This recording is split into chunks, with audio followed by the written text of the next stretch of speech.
George Galloway. God, Mr. Speaker, for the erudition and historical memory of the last three speeches, almost entirely absent in the Prime Minister's initial address. He was clearly making a speech which was not the one he intended to make here this afternoon. Otherwise, he would not have persuaded you at vast public expense to recall the House of Commons to decide that we're actually going to decide on this matter next week or the week after, when we're back here in any case. It's absolutely evident that if it were not for the democratic revolt which has been underway in this House of Commons and outside in the wider public against this war, that the engines in Cyprus would now be revving and the cruise missiles ready to fly this very weekend. And any attempt by the Prime Minister to pretend that he had always, all along, intended on this course of action is just bunkum. And the reason for the unease here on both sides of the House, two exceptional speeches from the last speaker and the member from New Forest East, encompassed the feelings of the people in the country. Only 11% of the public, according to the Daily Telegraph this morning, support Britain becoming involved in a war in Syria. Can ever a British government have imagined sending its men and women to war with the support of just 11% in public opinion? First, that there is no compelling evidence, to use the leader of the opposition's words, that the Assad regime is responsible for this crime yet. Not that they're not bad enough to do it, Mr. Speaker. Everybody knows they're bad enough to do it. The question is, are they mad enough to do it?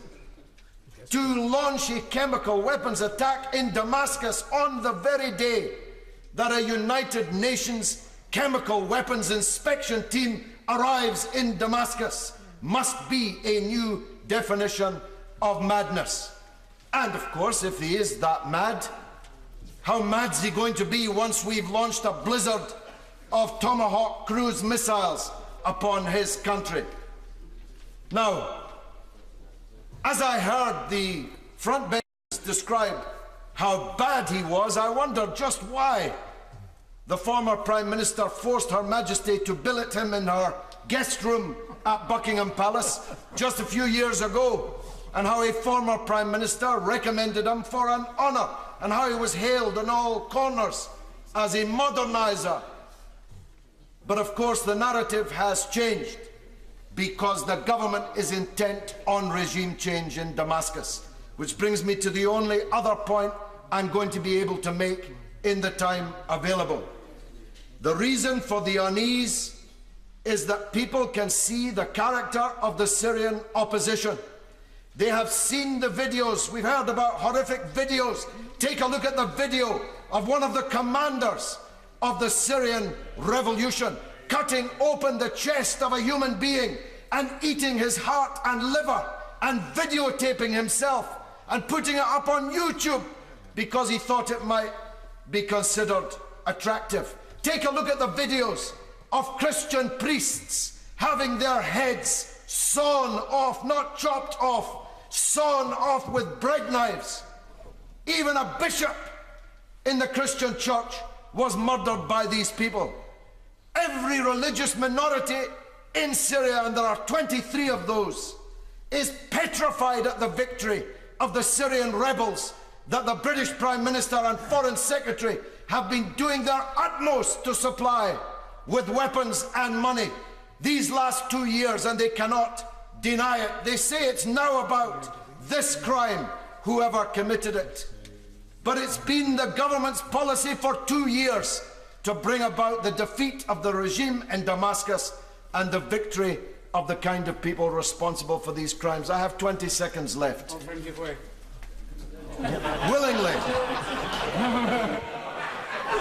If only for another 60 seconds.